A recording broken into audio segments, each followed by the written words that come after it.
What is going on, IF Warriors? So we have this video here of this woman, Alice Veneziani, and she talks about this is the biggest mistake that's keeping you fat. Now, in this video, she's going to talk about how somebody's intermittent fasting. First of all, this is the comment that she's replying to.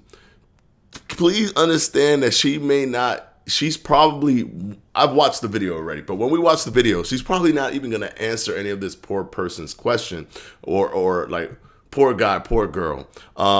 I do intermittent fasting for almost 2 months now. I still eat carbs, but smaller portions now with a lot of veggies, but it still didn't work. Now let's see what she replies to this person. And the real answer is very easy to break down, but look at her answer to her. Actually, let me make sure. Yep, yeah, I can't even hear it. Hold on. Now we're gonna go back. Let's go back. Here we go. Now we can hear it. This is the biggest mistake that's keeping you fat. You're skipping breakfast and fasting in the morning. Probably. First of all, she's assuming that she's skipping breakfast and fasting in the morning. She doesn't say that in the comment right here. She doesn't say that in this comment that we're seeing. So how does she assume that she's not eating in the morning and she's eating what? She's not eating in the morning. Yeah, she's not eating in the morning and then she's eating in the afternoon. I don't know why that destroyed my brain for some reason. Just making an assumption there. We have heard that fasting is good for you, and that's true. However, the common theme of fasting for breakfast and drinking bulletproof coffee. First of all, yes, that is a thing. People do drink bulletproof coffee with fasting where they throw like a stick of butter in coffee or whatever. But none of that is being said by this person. She's just assuming now that she fasts in the morning and drinks bulletproof coffee.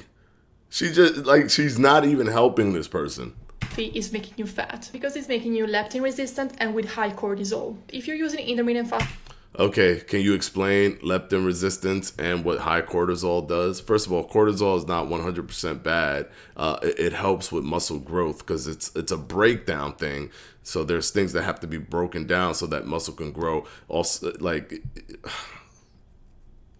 it holds on to weight, but it's a stressor. It's a stress hormone. And then leptin is the hormone that tells you that you're full. You can't just say, oh, and it does leptin and it does cortisol and it reduces your norepinephrine, your epinephrine, and your ghrelin shoots up and insulin. Like, you got to tell people what this is. Like, you have to say it because you're not saying anything by just saying buzzwords. You got to explain what they are.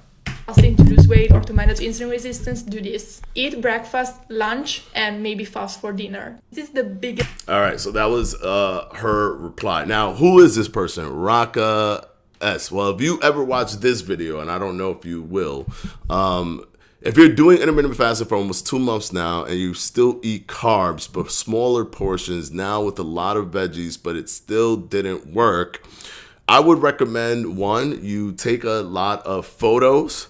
Do not depend on the scale because a lot of people say it doesn't work, but what they mean when they say it doesn't work is that they don't see the scale in and of itself moving. You might actually still be losing body fat underneath all of those other like water retention, glycogen buildup, or muscle building, right? Or muscle growth. And considering sometimes when people end up doing diets, they also go to the gym. So if you're reducing your carbs, you have to fill that in with some other macronutrients.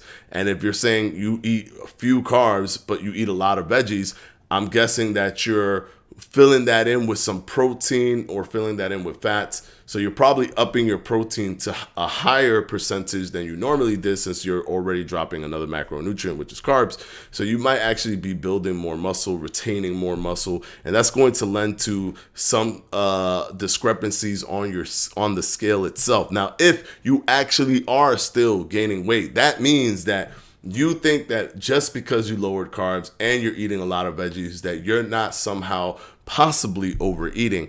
And that can be the case. Depending on how much weight you actually need to lose, you could still unfortunately be overeating. It's intermittent fasting on its own is not going to do anything. You still need to be at a caloric deficit. And that, Alice Veneziani, is how you answer that particular question.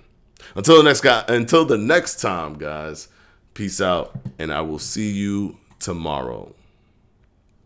Peace.